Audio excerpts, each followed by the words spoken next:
Gas welcome to on channel civil engineering Sharma ji. तो आज का वीडियो काफ़ी ज़्यादा इंपॉर्टेंट है। ताजमहल के बारे में आज बात करने वाले हूँ। नाम में ही कुछ है। तो एक सेवंथ वंडर है, मतलब ताजमहल के बारे में सब लोगों ने सुना होगा, कई लोग विजिट किए होंगे। लेकिन एज ए सिविल इंजीनियर आपको क्या क्या चीज़ें होती हैं, आज मैं 22 फैक्ट्स ऐसे बताने वाला हूँ ताजमहल के बारे में जो आप लोगों को पक्का है कि नहीं पता होगा। क्योंकि अगर आपने विजिट भी की है, ये चीज़ें आपने तब भी नोटिस नहीं की होंगी जो इस वीडियो में मैं आपको क्लियर करने वाला हूँ।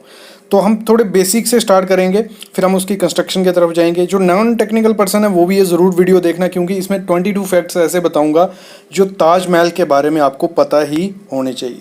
तो अगर हम बात करें बेसिक से, तो इसकी जो कंस्ट्रक्शन स्टार्ट हुई थी वो हुई थी 1631 में, और जो कंप्लीट हुई वो हुई 1653 में। मतलब 22 साल इस ताजमहल को बनने में लगे। और जब सबको पता ही है कि जो ताजमहल है वो यूपी आगरा में है, और किसने बनवाया था, वो शाहजहां ने। किसकी याद में? मुमताज़ की याद में। तो इसको ताजमहल को बनाने में टोटल मतलब 22,000 वर्कर लगे थे। मतलब डेली 22,000 वर्कर काम करते थे। 22 साल तक उन्होंने ये बनाया, इसको कंप्लीट करने में लगाए। और इसमें टोटल 1000 एलिफेंट लगे जिन्होंने मटेरियल यहाँ पहुँचाया, या शिफ्टिंग के काम में, लिफ्टिंग के काम में 100 एलिफेंट इसमें यूज़ हुए थे। मतलब अभी अगर हम बात करें, ताजमहल को 368 ईयर हो गए हैं बने हुए, लेकिन अभी भी वो वैसा ही खड़ा है। क्यों खड़ा है? उसके पीछे जो आर्किटेक्ट्स है, जो इंजीनियर्स की, उनकी वजह से। तो क्या क्या चीज़ें उन्होंने ध्यान दी उस समय, क्योंकि जो ताजमहल की अगर हम बात करें तो ताजमहल बना कहाँ है? जमुना के किनारे। तो अभी हम कोई भी कंस्ट्रक्शन करवाते हैं तो उसमें हम सेफ लेके चलते हैं कि हमें कोई भी स्ट्रक्चर बनाना रहता है, ऐसी जगह हम ढूंढते हैं कि यहाँ पानी नहीं हो, बेरिंग कैपेसिटी अच्छी हो। लेकिन जो शाहजहां ने वही जगह चूज़ की जहाँ सॉइल की बेरिंग कैपेसिटी भी लो थी, पानी था साथ में। तो उससे उन्होंने कैसे डील किया वो भी आगे हम बात करें। तो अगर हम इसकी फाउंडेशन की बात करें, जो ताजमहल की फाउंडेशन है वो डीप वेल फाउंडेशन है। वेल फाउंडेशन के बारे में सबने सुना ही होगा, और पिक भी सामने देख रहे हो। वेल फाउंडेशन होती क्या है? मतलब पूरे एरिया में एक वेल बनाए गए, उनको अच्छे से फिलिंग किया गया। उसमें क्या मटेरियल डाला गया वो मैं आगे बात करने वाला हूँ। ऐसा मटेरियल जो आपने सोचा भी नहीं होगा, ऐसा मटेरियल उसमें फिलिंग की गई। मतलब वेल फाउंडेशन होती क्या है? एक बेल की तरह मतलब जितना भी एरिया था उस ताजमहल का जहाँ वो बनने वाला था। ऐसे तो ताजमहल की अगर बात करें हम, 42 एकड़ जगह में पूरा ताजमहल कंप्लीट है, लेकिन जो स्ट्रक्चर बना हुआ है वो छोटे से एरिया में है। वहाँ वेल फाउंडेशन की गई, वहाँ फिलिंग की गई मटेरियल की, और उस पर एक अच्छी सी फाउंडेशन, एक राफ्ट बना के फिर ये ताजमहल खड़ा है। और इसको अगर बनाने में हम बात करें तो आपने देखा ही है, वाइट मार्बल यूज़ किया गया। जो राजस्थान मकराना मार्बल रहता है वो बेसिकली मोस्टली वही यूज़ किया गया लार्ज क्वांटिटीज़ में। बाकी भी छोटा मोटा मार्बल यूज़ किया गया, लेकिन लार्ज क्वांटिटी में जो यूज़ किया गया वो वाइट मार्बल है। और उस समय इस स्ट्रक्चर को बनाने में, अगर ताजमहल को बनाने में 32 मिलियन इंडियन रुपी लगे थे। और अगर अभी की हम बात करें वो 70 बिलियन रुपये हो जाते हैं। जो अगर डॉलर में बात करें तो 956 मिलियन डॉलर उस समय ताजमहल को बनाने में लगे थे। और इसमें जो एक मेन चीज़ है स्ट्रक्चर की, वो देखने के एज ए सिविल इंजीनियर अगर आप देखते हो, जो उसके ऊपर वाइट डोम है जिसको ओनियन डोम भी बोलते हैं, वो बिना कॉलम किसी के खड़ा है। अगर मतलब उसकी हम हाइट की बात करें 35 मीटर वो राइज है, मतलब ऊंचा उठा हुआ है, और बिना कॉलम पे वो खड़ा हुआ है। और इसमें एक चीज़, एक फैक्ट की मैं बात करूं, आपने देखा होगा कि ताजमहल जो लोग विज़िट किए हैं, जहाँ जो नहीं विज़िट किए हैं, इसके 500 मीटर के एरिया में कोई भी रोड आपको दिखेगा नहीं, कोई भी गाड़ी वहाँ दिखेगी नहीं। क्यों नहीं दिखेगी? क्योंकि इसका जो कलर है, आपने देखा होगा, ऐसे तो जो वाइट मकराना रहता है, मार्बल वाइट मार्बल रहता है, वो बिल्कुल वाइट रहता है, लेकिन ताजमहल का कलर कैसा हो गया? येलो। वो किस कारण हुआ है? एसिड रेन के कारण हुआ है। मतलब पोल्यूशन के कारण मोस्टली उसका colour day by day yellow पड़ता जा रहा है। तो उसी को देखते हुए वहाँ 500 मीटर के एरिया में कोई गाड़ी नहीं जाती है। और पोल्यूशन के कारण एक जो जमुना का पानी है वो भी काफ़ी पोल्यूटेड है, उसकी वजह से भी वो उस पर काफ़ी इफेक्ट हो रहा है कि हमारा जो ताजमहल है वो येलो पड़ रहा है। मतलब ताजमहल को अगर देखा जाए तो 7 वंडर में गिना जाता है। आपने बिल क्लिंटन के बारे में सुना ही हुआ है।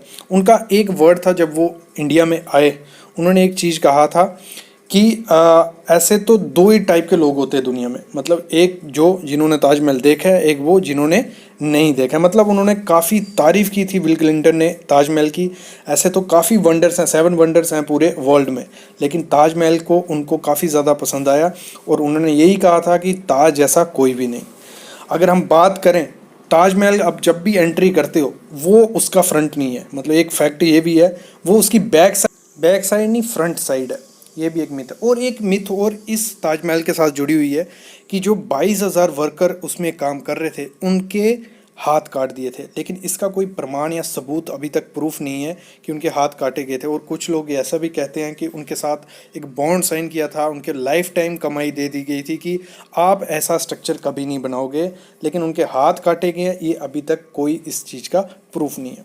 और जो सामने आप 4 कॉलम देखते हो, मतलब जो मीनारें देखते हो 4 आप, वो वर्टिकल नहीं है, वो कैसी हैं, मतलब टेढ़ी हैं।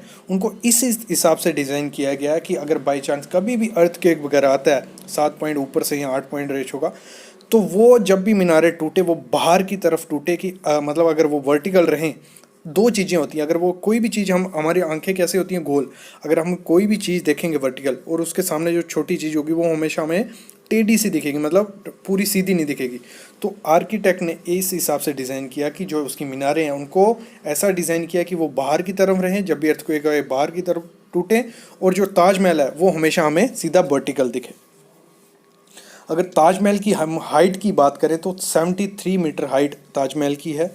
और अगर इस मतलब अभी से हम कंपेयर करें, हमारी जो बिल्डिंग स्टोरीज बनती हैं 20 स्टोरीज के बराबर वो ताजमहल की हाइट है। अगर और वो उसने टोटल एरिया कितना कवर किया है ताजमहल ने, 42 एकड़ जगह उसने की हुई है। और सबको यही लगता है कि जो उसकी वॉल्स हैं वो किससे बनी हुई हैं, वाइट मार्बल से या सिर्फ मार्बल से, ऐसा कुछ नहीं है। जो उसकी दीवारें हैं वो ब्रिक वर्क किया गया, उसके ऊपर संगमरमर यूज़ किया गया। और जो उसकी 4 मीनारें हैं उनकी हाइट टोटल कितनी है, 40 मीटर उनकी हाइट है।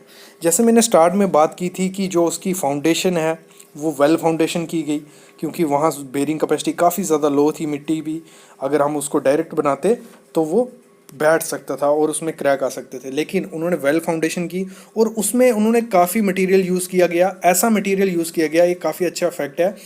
आबनूस और महोगनी आपने सुना ही होगा, मतलब एक लकड़ी आती है आबनूस महोगनी, इससे आजकल बंदूकों के वो भी बनते हैं, जो बैक होती है, और भी काफ़ी चीज़ें बनती हैं। वो लकड़ी उन्होंने चूज़ की गई उसके लिए। क्यों, इसके पीछे भी एक इंजीनियरिंग फैक्ट है, उसलिए यूज़ की गई क्योंकि ये जो आबनूस और महोगनी ट्री होता है, ये क्या करता है, जैसे आप इसको कट करके रखोगे, इसको जितना मॉइस्चर मिलेगा ये उतना स्ट्रॉन्ग होता जाता है, उतना स्टिफ होता जाता है, मतलब इसको पानी लगेगा तो उतना ज़्यादा स्टिफ होता रहता है। और वही सोचा गया क्योंकि साथ में जमुना रिवर थी, और अगर उसमें वो लकड़ी को पानी मिलता रहता वो और स्ट्रॉन्ग होता रहता और उसकी फाउंडेशन और ज़्यादा स्ट्रॉन्ग होती रहती है। लेकिन 2010 में एक चीज़ देखी गई कि जो ताजमहल है उसमें क्रैक देखे गए। वो किस कारण हुआ, क्योंकि जमुना का पानी धीरे धीरे कम होता जा रहा है और जो मॉइस्चर मिलना चाहिए था वो फाउंडेशन में जो लकड़ी यूज़ की गई है, क्योंकि सिर्फ लकड़ी तो यूज़ नहीं की गई है, बाकी स्टोन, ब्रिक्स, हैवी मटेरियल, और बीच में मतलब किया क्या गया है, चारों तरफ वेल फाउंडेशन की गई है और बीच में उसके माटी फिलिंग की गई है, ऊपर एक राफ्ट डाली गई है, उसके ऊपर वो स्ट्रक्चर खड़ा है। लेकिन 2010 में उसमें क्रैक देखने को मिले, किस कारण, क्योंकि पानी कम होता जा रहा है और उस जो लकड़ी उसमें यूज़ की गई है उसको मॉइस्चर नहीं मिल रहा है, और इस वजह से वहाँ सेटलमेंट थोड़ी बहुत देखने को मिली 2010 में। और आपने मोस्टली सुना होगा कभी कभी क्या होता है कि जो ताजमहल है उसको बम्बों से ढक दिया जाता है। ऐसे ही वर्ल्ड वार 2 के दौरान क्या हुआ था, ताजमहल को पूरी तरफ मतलब ढक दिया बैम्बू को, उसका जो डोम था उस इसको ढक दिया कि कोई भी जो ऊपर से मतलब प्लेन गुजरे उसको आइडिया नहीं लगे नीचे ताजमहल है। क्योंकि कोई भी देश सबसे पहले क्या करता है, उसकी इकनॉमी को इफ़ेक्ट करता है, उसके जो अच्छी चीज़ें होती हैं उसको इफ़ेक्ट करता है, तो इसलिए उसको ढक दिया जाता है, कोई भी प्लेन को वो आइडिया नहीं लगे नीचे ताजमहल है। ऐसा ही पाकिस्तान के साथ जब फाइट हुई तब भी ये चीज़ की गई थी। मतलब ये चीज़ें ताजमहल के बारे में आपने कभी नहीं सुनी होंगी, ये engineering fact. As a civil engineer और as a non technical person, एक इंडियन पर्सन होने के कारण आपको ये चीज़ें पता होनी चाहिए। तो आई होप आपको पसंद आई होगी वीडियो। आपको हमने टोटल कोई 22 फैक्ट्स बताए जो ताजमहल के बारे में थे। ऐसे ही इंपॉर्टेंट और यूनिक्स वीडियोस हमारे channel civil engineering Sharma channel पे आपको मिलती रहेंगी। बस आप चैनल को सब्सक्राइब करके रखो और बेल आइकन ज़रूर दबा के रखो। Thank you guys.